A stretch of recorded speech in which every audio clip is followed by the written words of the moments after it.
Modeste a 31 ans. Diplômée en BTS Finance Comptabilité depuis 2007, elle reste sans emploi après 2 stages effectués en entreprise. Daouda, 32 ans, partage le même sort après une maîtrise en sciences de gestion. Ils se sont inscrits sur le site de l'Agence d'études et de promotion de l'emploi, AGEP. Sur 2300 inscrits, ils font partie des 561 primo-demandeurs d'emploi sélectionnés pour intégrer des sessions de formation complémentaires qualifiantes. Avant, on n'était seulement que des comptables et maintenant, avec cette formation, nous ajoutons le titre de secrétaire comptable. Et avec cette formation, nous sommes sûrs de trouver un emploi. Effectivement, j'ai été sélectionné pour suivre une formation complémentaire. C'est du logiciel de plantation. Plus j'ai eu déjà des expériences là-dedans, donc je pense que ça pourra m'apporter beaucoup plus.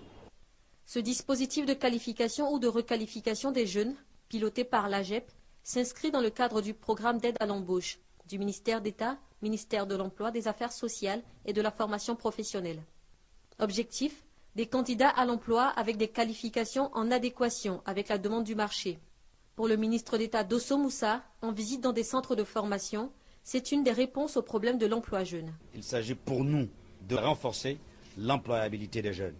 Tous les secteurs d'activité doivent avoir des jeunes formés pour que l'environnement du secteur privé, l'environnement tout court de la Côte d'Ivoire puisse intégrer les nouvelles expertises en vue de répondre aux préoccupations du secteur privé et bien sûr de l'auto-emploi, puisqu'il nous faut aussi développer cet aspect-là. C'est cela la véritable réponse à la question du chômage des jeunes en Côte d'Ivoire et nous nous engageons à cela.